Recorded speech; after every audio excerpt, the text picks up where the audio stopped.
Published 1523 EDT, the 31st of October 2017. Updated 1843 EDT, the 31st of October 2017. 8 people are dead and 11 have been injured after a truck mounted a bicycle path in Lower Manhattan on Tuesday afternoon, mowing down cyclists and runners while shouting Allahu Akbar. The 29-year-old driver, named Asiyo Saipov, mounted the bicycle path at Houston Street at 3:05 p.m. and drove 17 blocks downtown, knocking down victims before coming to a stop at Chambers Street, where he eventually crashed into a school bus. There were 2 children and 2 adults inside the bus at the time. They are among the 11 injured people now in hospital with serious but non-life-threatening injuries. After coming to a stop in his rented Home Depot truck, the terrorist then emerged from waving a paintball gun in one hand and a pellet gun in the other. He was shot in the stomach by an on-duty NYPD officer who was at the scene and is now in hospital under police supervision. At a press conference at Police Plaza later, New York Mayor Bill de Blasio condemned the attack as a cowardly act of terror. Scroll down for video. The attacker has been named as 29-year-old Asiyo Saipov from Florida. Witnesses said he did not resist arrest after being shot in the stomach on Tuesday afternoon. Saipov was seen moments before he was shot trying to flee the scene. He brandished 2 fake weapons, a pellet gun and a paint gun, during the press conference. Mayor de Blasio said the act was intended to break the spirit of New Yorkers. Asiyo Saipov, 29, a citizen of Uzbekistan who lives in Florida, has been named as the driver. We know this action was intended to break our spirit. But we also know New Yorkers are strong, resilient, and our spirit will never be moved by an act of violence or an act meant to intimidate us. The annual Halloween parade will go on as planned despite the atrocity. There will be an increased police presence there tonight in addition to bolstered police patrols across the city in the coming days and week. Based on the information we have, this was an act of terror and a particularly cowardly act of terror aimed at innocent civilians, people going about their lives, he said. De Blasio was joined by New York Governor Andrew Cuomo, who prayed for those killed. It reminds us all how precious life is. They left the house the morning they were enjoying the beautiful west side of Manhattan on a beautiful fall day, and now they will not be returning home. That's shocking. That pain is going to be very real, he said. NYPD Commissioner James O'Neill confirmed the driver's movements. He would not release his identity or nationality, saying it was too early in the investigation to share such details. The rented Home Depot truck, which plowed through cyclists and runners on a bicycle path on the West Side Highway in Lower Manhattan on Tuesday afternoon. Saipov turned onto the bike track at Houston Street, then drove for 17 blocks southbound. The pathway leads from Greenwich Village down to Tribeca. Saipov drove the distance, only coming to a stop when he hit a school bus at Chambers Street. The area is just 7 blocks from Ground Zero and is a stone's throw from City Hall. President Trump acknowledged the attack on Twitter, describing the perpetrator as a sick individual. In NYC, looks like another attack by a very sick and deranged person. Law enforcement is following this closely. Not in the USA, he said. First Lady Melania Trump, who was in Manhattan when the attack occurred, said, "My heart breaks for NYC today." President and First Lady Trump both shared their thoughts on the attack on Twitter. Thoughts, prayers as we monitor the situation. During the press conference, Mayor de Blasio said the act was intended to break the spirit of New Yorkers. We know this action was intended to break our spirit. But we also know New Yorkers are strong, resilient, and our spirit will never be moved by an act of violence or an act meant to intimidate us. The annual Halloween parade will go on as planned despite the atrocity.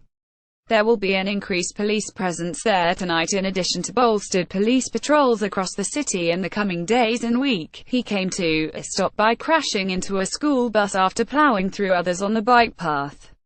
There were several children inside the bus and some are feared to have been injured, but none are in a critical condition. The driver eventually came to a stop beneath the Tribeca Bridge at Chambers Street, where he got out of the car and was shot. The car took with it a large amount of debris from the cycle path and beside it and was smashed in at the front. Cyclists are among the dead. Above, one victim lies beneath a sheet next to a crumpled city bike after being hit. The scene at a bicycle path on the West Side Highway, which the driver is said to have driven down after veering off-road. Shattered bicycles on the West Side Highway bike path, where 6 people are feared to have been killed as they were mowed down despite the added security. City officials said there was no evidence that Tuesday's attack was part of a wider terror plot. Witnesses described hearing 5 to 10 gunshots, all of which came from police guns. Others ran for their lives as they had the truck plow into pedestrians after veering off the road. Shocking video footage from the scene showed cyclists lying on the ground with their bikes smashed into pieces around them. Bypasses were seen tending to them as they awaited medical attention. In the surrounding area, students were in the middle of doing exams when they heard police firing shots. Rosa Kazan, a student at the BMCC, said she was in the middle of a statistics midterm when the chaos unfolded. She told DailyMail.com an announcer said in the middle of the test there had been a shooting. But he said there were so many police that it was safe to stay inside and carry on. So I finished the test. Then he came on again and said that the shooting occurred because someone had run people down in their car. I was getting a coffee on the corner where it happened just a couple of hours earlier. I can't believe the announcer was so calm. It made it seem like what was happening wasn't serious. The chaotic scene at the site of the crash on Tuesday afternoon after the man and his victims were taken to hospital. The truck came to a stop after crashing into a school bus at Chambers Street. It remains at the scene. A woman is seen being treated by paramedics at the scene of the attack in Tribeca, downtown Manhattan. On Tuesday, an NYPD officer stands beside one of the boss of the victims on the cycle path on Tuesday afternoon. An injured victim is taken to hospital after the attack on Tuesday afternoon.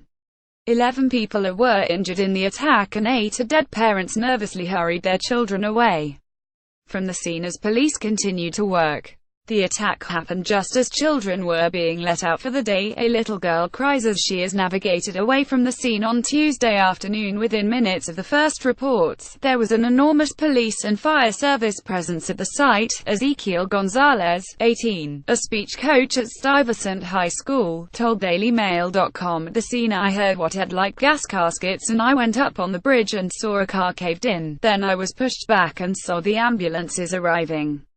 The school was put on lockdown." John Williams, 22, told DailyMail.com he was there around 30 seconds after the gunshot. "I saw one man lying on the ground being looked after by paramedics and cops, another man getting arrested and what seemed like another man running towards the Hudson River. I came out and saw a man holding 2 guns. I could still smell the gunfire. It was a very strong scent. I was concerned for the safety of everyone because there was someone walking around with a gun." Williams said he heard between 5 and 10 gunshots in total. Mohammed Hamza Amja, another witness, said the suspect looked Hispanic and strongly denied the man hearing him shout Allah Akbar. He saw him walking down the street wearing a hood and holding a gun. At the time, school children were being let out of class after a day of Halloween festivities. City officials said there would be an increased police presence across New York for the rest of the day and week. How terrorists have turned to vans and lorries to murder hundreds of people in a matter of months. Today's terror attack in New York is chillingly similar to a spate of killings in Europe in recent months where vehicles were used. It is believed 6 people were killed by a truck driver who mowed them down on a bike path in Lower Manhattan. The driver made his way from Houston Street down towards Tribeca where he mounted the bike path on the West Side Highway shortly after 3 p.m. After striking several cyclists and runners, he came to a stop when his truck crashed into a school bus beneath the Tribeca Bridge.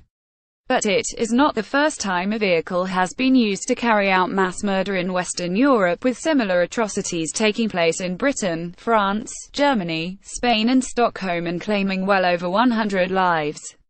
In August, Barcelona, terrorist Yunes Abu Yaqub calmly walking away seconds after plowing a van into crowds on the Ramblas, murdering 14 people. Barcelona on August 17, a van plowed through crowds on La Rambla, murdering 14 people. Stockholm on April 7, 2017, a hijacked truck was deliberately driven into crowds before being crashed through a corner of a department store. 5 were killed. Abu Karakub was part of a 12-man cell who brought terror to Barcelona on August 17 and 18 hours after the Ramblers attack. 5 other members of the gang plowed into pedestrians in the nearby seaside town of Cambrils before they went on the rampage with an axe and large knives, stabbing 1 person to death. A driver has deliberately plowed a van into pedestrians in Barcelona, killing at least 13 and wounding dozens. On Bastille Day in the summer of last year, 86 people were killed when a truck was driven through crowds enjoying fireworks in Nice. Low-tech attacks using stolen and hired vehicles to randomly rammed into crowds have been increasingly used by terrorists unable to get hold of guns and explosives. In June, a team of jihadists used a hire van to drive through pedestrians at London Bridge before going on the rampage with knives. Whether they are going to be permanent or temporary, time will tell. It is very difficult to stop, nigh on impossible. Before today's attack, there had been a series of atrocities using cars and trucks in 2016 and 2017. In June, a team of jihadists used a hire van to drive through pedestrians at London Bridge before going on the rampage with knives.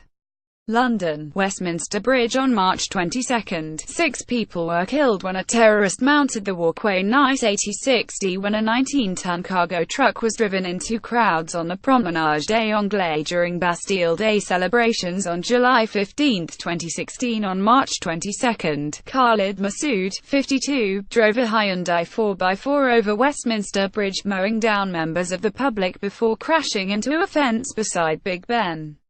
He then got out of the car and attacked PC Keith Palmer with a knife. Massoud was shot twice by police and died when he was taken to hospital.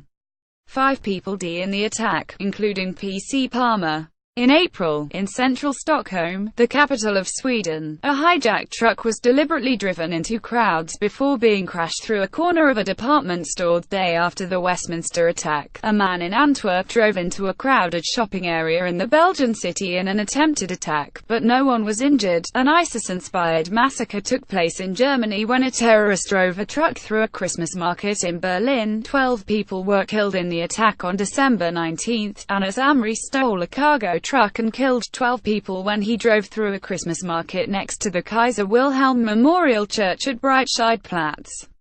Among the dozen people killed was the original driver of the truck, Lukas Urban, who was found dead with a gunshot wound in the passenger street. An ISIS-inspired massacre took place in Germany when a terrorist drove a truck through a Christmas market in Berlin. Amri was a Tunisian who had failed to gain asylum status in the country. He was killed in Milan 4 days later after an international manhunt. But the most deadly was the driver of a tractor-trailer who targeted Bastille Day revelers in the southern French city of Nice in July 2016. On the evening of July 14, a 19-ton cargo truck was driven into crowds on the Promenade des Anglais. ISIS fanatic Mohammed Lahore Abulal was behind the wheel, and after exchanging gunfire with police, the Tunisian migrant was shot dead. Thousands had gathered on the seafront to the fireworks that night. 86 of them died and 434 were injured.